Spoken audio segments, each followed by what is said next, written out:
오늘 하나님께 주신 말씀은 고린도 후서 13장 5절부터 13절까지 말씀입니다. 고린도전서 13장 5절에서 13절까지 말씀 함께 합독하도록 하겠습니다. 너희는 믿음 안에 있는가? 너희 자신을 시험하고 너희 자신을 확증하라. 예수 그리스도께서 너희 안에 계신 줄을 너희가 스스로 알지 못하느냐? 그렇지 않으면 너희는 버림받은 자니라.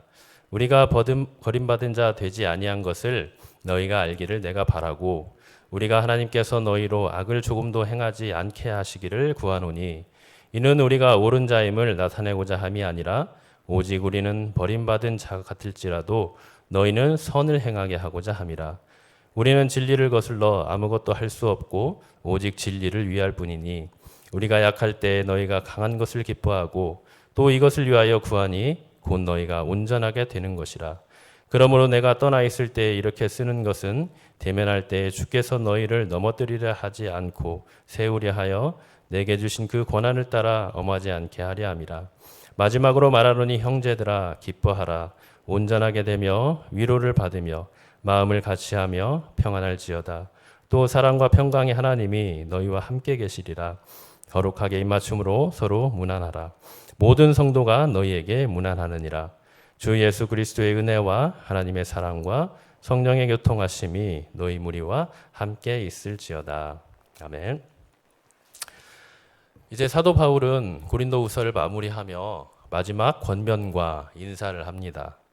먼저 4절에서 세 번째 고린도 교회 방문을 언급하며 그때에는 자신을 예수 그리스도의 진정한 사도가 아니라고 사도성을 부인하고 또 도덕적, 인격적으로 부적격한 자라고 비방하는 이 거짓 교사들과 또 그에 동조한 자들에 대하여 용서하지 아니할 것이라고 단호하게 경고를 하지요. 그래서 2절 마지막에 보면 그렇게 말하고 있습니다. 내가 다시 가면 용서하지 아니하리라. 사도 바울이 반드시 그들의 죄와 잘못에 대해 권징하겠다고 강한 의지를 보여주고 있는 것입니다. 하지만 이렇게 그들에게 경고하고 권징하는 것이 바울의 최종 목적이 아니었음을 우리는 알게 되죠. 바울은 예수 그리스도의 십자가와 그 부활의 능력을 언급하며 그들이 회개하고 돌아오면 예수님께서 십자가와 부활을 통하여 보여주신 그 사랑과 은혜를 통해 주님과 함께 살게 되는 큰 은혜를 입게 될 것이라는 말씀을 하십니다.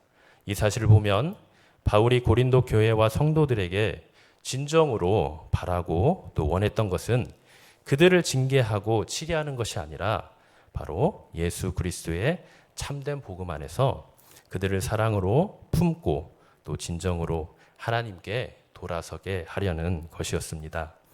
그래서 오늘 본문 5절을 보면 그에 대한 구체적인 방법과 이제 길을 제시하고 있는 것을 볼 수 있는데요. 자, 바울이 뭐라고 말합니까? 먼저 너희는 믿음 안에 있는가 자신을 시험하고 확증하라고 합니다. 여기서 시험하고 확증한다는 말은 재련소에서 순금을 정자할 때 이 불순물을 검사한다는 의미로서 정밀하게 조사하고 살펴본다는 뜻입니다. 무엇을 살펴본다는 말일까요? 5절 중간에 나오죠. 그들 안에 예수 그리스도께서 계시는지 그렇지 않은지 살펴보라는 것입니다. 예수 그리스도를 진정으로 믿고 있는지 그 믿음을 정확하게 세밀하게 살피고 그 믿음을 삶을 통해 구체적으로 증명하라는 것이죠. 왜냐하면 그렇게 먼저 자기의 믿음을 철저하게 살펴 자신이 그리스도를 향한 믿음 안에 서 있고 또 주님과 연합한 자라는 이 정체성에 대한 분명한 자기 인식이 있을 때에야만 그들이 버림받지 않은 자요 또 주님 앞에 옳은 자로 인정받기 때문입니다. 그렇다면 주님께 인정받은 버림받지 않은 자와 옳은 자는 어떤 자를 말하는 것일까요? 내용 관찰 1번입니다. 바울이 대조시키고 있는 두 가지 핵심 단어 버림받은 자와 옳은 자란 어떤 자를 말합니까? 여기서 버림받은 자라는 말은 원래 테스트를 통과하지 못한 사람을 의미합니다. 그리고 옳은 자란 테스트를 통과한 자를 말하는 것입니다. 곧 버림받은 자는 예수 그리스도께서 약함 속에서 그러나 강력하게 우리 가운데 살아 역사하심을 믿지 못하는 자를 말하는 것입니다. 이는 예수님께서 십자가에서 우리의 모든 죄값을 다 지불하시고 우리에게 영원한 생명과 참 자유를 주셨으며 우리를 흑암의 권세에서 건져시어 그의 아들의 나라로 옮기셨고 주님의 의의 옷을 입혀주시고 거룩한 의인의 반열에 올려주셨다는 그 참 복음을 부인한 자들이라 말할 수 있을 것입니다. 그뿐 아니라 우리 주님께서 부활하셔서 하나님의 능력을 보여주시며 믿음으로 주님과 연합한 우리들에게도 동일한 부활과 죄와 사망에 대한 그런 영원한 승리를 주셨다는 그 소망을 주셨건만 그 진리를 거부하는 자들이라고 할 수 있을 것입니다. 또한 옳은 자란 부활하신 그리스도께서 자신 안에 있음을 깨닫고 그 부활 생명을 지닌 자로 복음에 합당하게 살아가는 자를 말합니다. 한마디로 이런 주님의 십자가와 부활의 참 복음을 온전히 믿고 그 진리를 따라 주님의 말씀에 순종하여 거룩하고 선하게 성도의 정체성을 지키며 살아가는 자가 바로 옳은 자인 것입니다. 이것을 보면 바울이 진정 원했던 것은 자신을 통해 복음을 받은 자들이 비록 일시적으로 잘못은 범했다 할지라도 하나님께 진정으로 회개하고 돌아와 주님 주신 은혜로 다시 복음 안에서 살아가는 것이었습니다. 다시 말해 바울은 고린도 교인들이 온전하게 되기를 바랬던 것입니다. 왜냐하면 이것이야말로 진정한 의미에서 고린도 교인들이 복음 안에서 강하게 되는 것이기 때문입니다. 그렇다면 이렇게 하나님 앞에 버림받지 않은 자와 옳은 자로 살기 위해서는 어떻게 해야 된다고 말합니까? 8절에 나와 있죠. 먼저 진리 안에서 거하라고 말하고 있습니다. 예수 그리스도의 십자가와 부활에 참된 복음 안에 거하라는 것입니다.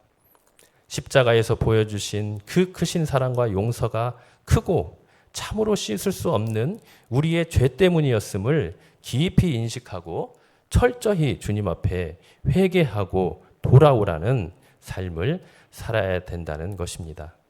그래서 7절에서 말하죠. 이제는 악을 조금도 행하지 아니하고 선을 행하라고 나옵니다. 이제 주님의 십자가의 참 복음을 깨달은 사람들은 악에서 철저하게 돌아서서 하나님의 뜻을 행하는 선을 행하는 삶을 살아야 된다는 것입니다. 이런 삶을 위해 바울은 고린도 교인들에게 마지막 당부를 합니다. 내용 관찰 2번입니다. 고린도 교인들을 향해 바울이 마지막으로 당부하고 있는 5가지는 무엇입니까? 바울은 이렇게 고린도 교회 성도들이 주님의 참된 복음 안에서 철저히 회개하고 주님께 돌아오기를 간절히 바라고 소망하며 또한 권면했습니다. 그 이유와 목적이 무엇일까요? 9절을 보면 그들이 온전하게 되는 것이었습니다. 여기서 온전하게 된다는 말은 정비하여 바로 잡다는 말입니다.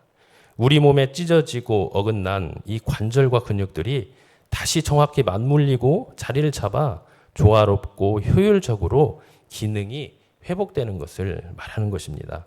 공동 번역을 보면요, 우리의 인격이 완성되는 것이라고 나옵니다. 예수 그리스도의 성품을 닮고 그분의 인격을 소유하는 것이죠. 그리하여 우리의 인격과 신앙이 주님 안에서 더욱 성숙하고 깊어져서 예수 그리스도의 장성한 분량으로 자라나는 것입니다. 이를 위해 바울은 11절의 말씀을 통해 5가지 내용을 언급하며 구체적으로 고린도 교회 성도들에게 당부를 합니다. 먼저 형제들아 라고 하며 아주 친근하고 사랑이 넘치는 마음으로 그들을 부릅니다. 그리고 5가지 말로 권면하고 당부를 하지요. 그 내용이 첫째는 기뻐하라는 것입니다. 왜 기뻐하라고 할까요? 그 근거가 무엇일까요? 9절을 보니 우리가 약할 때에 너희가 강한 것을 기뻐하고 라고 나옵니다.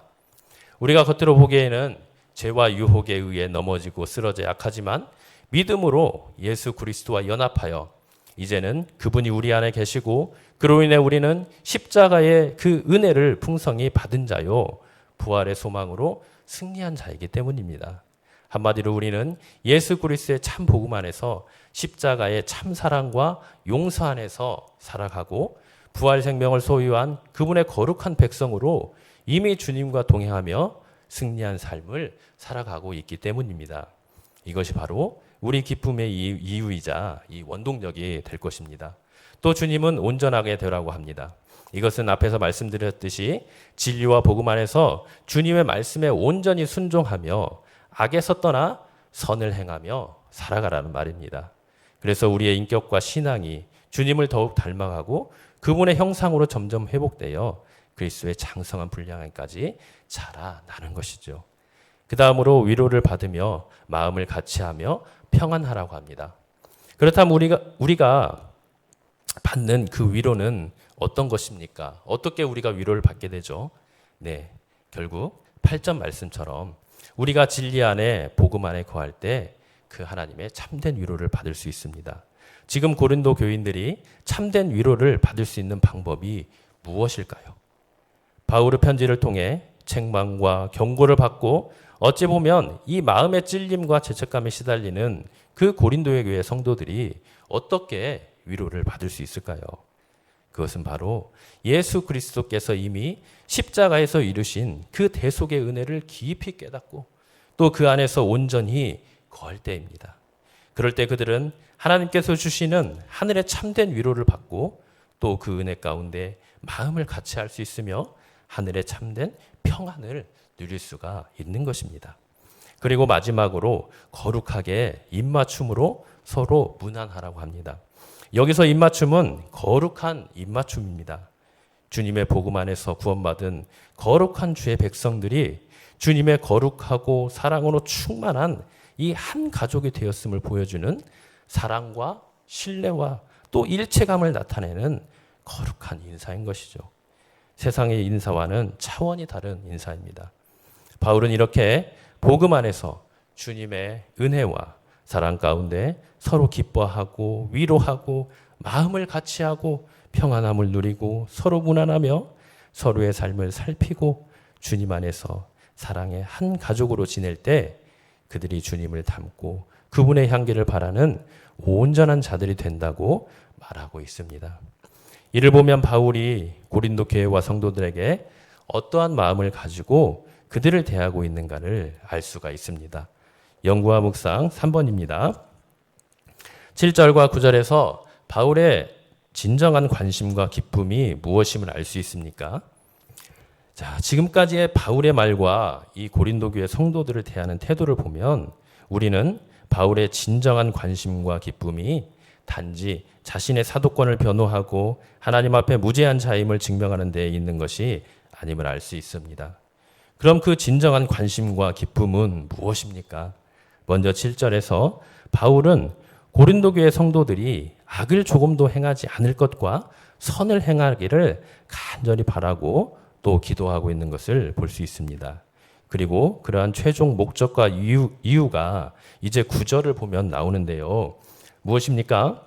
그들이 온전하게 되는 것입니다. 따라서 바울은 지금 그 무엇보다도 자신의 사도로서의 진정성과 권위를 입증하고 변호하는 것이나 도덕적 윤리적으로 바른 자임을 주장하기보다는 고린도 교회 성도들이 정말 진리 안에서 예수 그리스도의 그 바른 복음 안에서 하나님 앞에 온전하고 거룩하고 또 성결하게 서는 것임을 보여주고 있는 것입니다. 그래서 사도 바울은 12장 19절에 이렇게 말하고 있죠. 사랑하는 자들아, 이 모든 것은 너희의 덕을 세우기 위함이니라. 그렇습니다. 정말 이제 바울은 고린도 교회를 자신의 변호나 안위보다 더욱 뜨겁게 사랑하고 섬기는 자였습니다. 우리 주님과 같이 자녀가 잘못하며 매를 들기도 하지만 그들을 너무 사랑하기에 그들을 사랑으로 보듬고 감싸는 그 사랑과 긍휼의 참 아버지, 또 영적 아버지와 같은 자였음을 우리가 알 수 있는 것입니다. 느낀 점 4번입니다. 끝까지 고린도 교인들을 바로 세우려는 이런 바울의 간절한 소원과 진실한 목자의 심정을 보며 무엇을 느끼게 됩니까? 바울은 자신을 비방하고 무너뜨리려는 어찌 보면 원수와 같은 자들까지도 책망과 사랑으로 감싸 안으며 자신의 모든 것을 우리에게 주시어 우리를 다시 하나님과 화목하게 하시고 영원한 참 생명과 자유를 주시어 그 사랑을 십자가에서 확증하신 참 목자 되시고 아버지 되신 우리 주님을 떠오르게 합니다. 바울은 이런 목자의 심정과 또 예수 그리스도의 그 참 사랑과 긍휼과 은혜를 소유한 자였고 그것을 통하여서 고린도 교인들을 세울 수가 있었던 것입니다. 결단과 적용 5번입니다. 바울의 이 마지막 당부 앞에서 나는 공동체 안에서 어떠한 마음과 자세를 가지기로 결단하겠습니다. 자, 바울이 이렇게 고린도 교회에게 마지막 권면과 인사를 하며 이제 끝으로 축도를 하게 됩니다. 고린도 13절이죠. 주 예수 그리스도의 은혜와 하나님의 사랑과 성령의 교통이 하심이 너희 무리와 함께 있을지어다. 많이 들어봤죠. 이 말씀 바로 목사님들이 교회에서 마지막으로 축도할 때 쓰는 그런 말입니다. 자, 그런데 바울이 마지막에 고린도후서의 마지막을 장식하면서 왜 이런 축도를 하게 되었을까요? 결국은 이것입니다. 우리가 사랑하고 우리가 하나님 앞에 의롭게 살아가고 하나님 앞에 온전하게 되고 또 사랑의 공동체를 이룰 수 있었던 것, 그리고 자신이 고린도 교회 성도들을 품고 그들을 용서하고 때로는 책망하면서 그들에게 목자와 아버지의 심정으로 갈 수 있었던 것 모두 이 성삼위 하나님에 의해서 가능했다는 것입니다. 그래서 주 예수 그리스도의 은혜를 먼저 언급합니다. 어떻게 해서 우리가 용서받은 자들이 되었고 하나님의 자녀로 입양되었고 어떻게 거룩하게 될 수 있는가? 그것은 바로 주 예수 그리스도의 그 대속의 은혜가 있었기 때문이라는 것입니다. 또한 하나님의 사랑을 언급합니다. 하나님의 사랑이 어떤 사랑입니까? 자신의 모든 것인 바로 아들을 이 땅에 보내주시는 그 찢기는 심정을 가지고서도 우리에게 예수 그리스도를 보내주시는 그 놀라우신 하나님의 사랑이 있었기에 우리가 하나님의 자녀로 다시 입양될 수 있었던 것이죠. 그뿐 아니라 성령의 교통하심이 있었기 때문입니다. 성령께서 또 이 땅에 오시어 정말 우리가 예수 그리스도의 그 은혜와 하나님의 사랑 이루신 그 놀라운 구원을 이루어 갈 수 있도록 우리에게 능력을 주시고 힘을 주시고 지혜를 주시고 또 거룩한 삶을 살게 하신 것입니다. 결국 사도 바울이 여기에서 말하는 것은 우리의 모든 구원의 근거와 이유와 삶의 목적과 그 모든 영광이 바로 누구에게 있다는 것입니까? 성삼위 하나님께 있다는 것입니다. 그리고 그 성삼위 하나님으로 인하여서 우리가 그렇게 복된 자들이 될 수 있었고 너희들도 그 죄 가운데서 다시 돌아올 수 있었고 회복될 수 있었고 나 또한 그렇다는 것입니다. 결국 모든 영광을 성삼위 하나님께 돌리는 것이죠.